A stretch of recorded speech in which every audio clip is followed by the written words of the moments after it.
नमस्कार, मैं अंजना और आप देख रहे हैं जकरिया 24 न्यूज। आइए बढ़ते हैं इस वक्त की बड़ी खबर की ओर। सांसद आदित्य यादव ने मझिया सूरज कुंड पहुंचकर बौद्ध भिक्षुओं से मुलाकात कर मामले की ली जानकारी। बदायूं से समाजवादी पार्टी के सांसद आदित्य यादव ने मझिया सूरज कुंड पहुंचकर बौद्ध भिक्षुओं से मुलाकात कर मामले की ली जानकारी। इस दौरान सपा सांसद ने कहा, ये बौद्ध पर्यटन स्थल ही है, सपा सरकार में इसका जीर्णोद्धार हुआ था। इस दौरान पूर्व मंत्री आबिद रजा सहित अन्य सपा नेता मौजूद रहे हैं। बदायूं के मझिया स्थित सूरज कुंड पहुंचकर सपा सांसद आदित्य यादव ने बौद्ध भिक्षुओं से मुलाकात की। इस दौरान उन्होंने बौद्ध भिक्षुओं से मामले की जानकारी ली। आपको बता दें कि कई दिनों से बदायूं के मझिया स्थित सूरजकुंड का विवाद दो संगठनों के बीच चल रहा है। एक तरफ हिंदू संगठन लगातार बौद्ध भिक्षुओं के वहां रहने को लेकर विरोध कर रहे हैं, तो वहीं दूसरी तरफ बौद्ध भिक्षु लगातार इसे सम्राट अशोक पर्यटन स्थल बता रहे हैं, जिसको लेकर जिला प्रशासन ने एक अस्थायी रूप से फैसला करा दिया।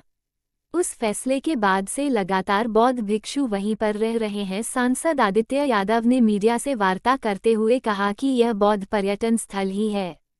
तत्कालीन सपा सरकार ने इसका जीर्णोद्धार कराया था। बौद्ध भिक्षु लगातार काफी समय से यहां रह रहे हैं। सपा सांसदों ने केंद्रीय मंत्री अर्जुन मेघवाल और किरण रिजिजू को मिलकर मामले से अवगत कराया था, जिसके बाद यह मामला शांत हुआ और उसी दिन यहां पर पुनः बौद्ध भिक्षुओं का रहना प्रारंभ हुआ। बदायूं हमेशा भाईचारे के लिए जाना जाता है।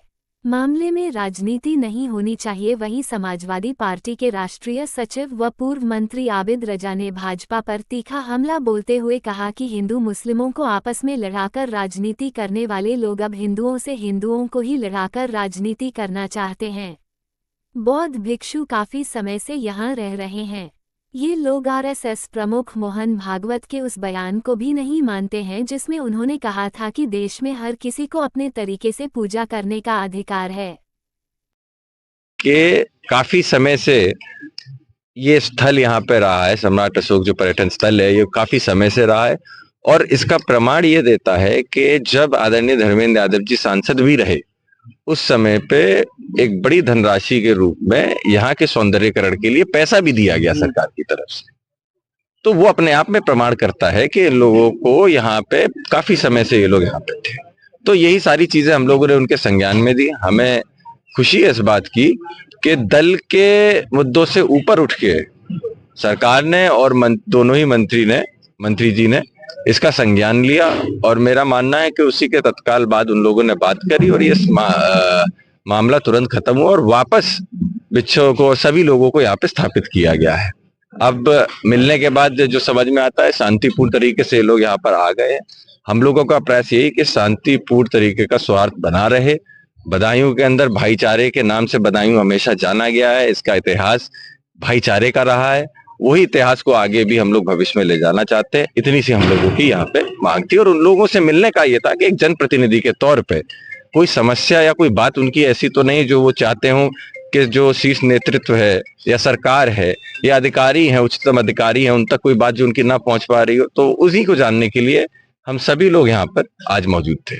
मंत्री जी, मझिया बौद्ध स्थल पहुंचे हैं, क्या कहेंगे इसके लिए? देखिए, जो लोग नफरत फैलाते हैं, इस देश में नफरत की सियासत करते हैं, अब उनको लगता है हिंदू मुसलमान की लड़ाई से उनका दिल नहीं भरा, अब वो हिंदू भाइयों को हिंदू भाइयों से लड़ाने का काम कर रहे हैं।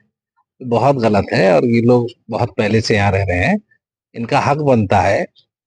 मुझे लगता है आरएसएस चीफ मोहन भागवत जी ने भी अब तो कह दिया कि देश में सबको अपने अपने तरीके से पूजा करने की आजादी है। अब लगता है ये लोग उनकी भी बात नहीं मानते। कौन लोग हैं मंत्री जी लड़ाने का काम कर रहे हैं? आप हमसे बेहतर जानते हैं भाई। अभी तो मोहन भागवत जी ने कहा कि हर मस्जिद के अंदर शिवलिंग ढूंढना बंद कर दीजिए, तो अब मंदिर की भी लड़ाई शुरू कर दी इन्होंने। अच्छा मंत्री जी, जिस तरीके से हिंदू संगठनों का आरोप है इस स्थल को लेकर कि जो बौद्धिस्ट लोग यहाँ रह रहे थे उन्होंने शंकर जी की मंदिर को खंडित किया और उससे नीचे दफन कर दिया, जमीन में गड़ा दिया, तो क्या इन्होंने ये सही किया? इसको लेके आप क्या सोचते हैं? देखिए, इस पे मैं कुछ नहीं कह सकता, लेकिन जब आजादी के बाद एक कानून बन गया कि जो जैसा है वैसा ही रहेगा। तो मेरे ख्याल से कानून से ऊपर कोई भी नहीं होना चाहिए। इससे अस्थिरता आएगी और ये लोग कहीं ना कहीं देश की तरक्की के लिए बाधा बन रहे हैं ऐसे लोग। जिस वक्त में देश को आगे जाने के लिए प्लानिंग करनी चाहिए, ये अपना अच्छा कीमती वक्त इन चीजों में, इन बातों में खराब कर रहे हैं। सियासत नहीं हो रही इस पूरे मामले में, आपको नहीं लगता? हम लोग तो नहीं कर रहे। कौन लोग कर रहे हैं?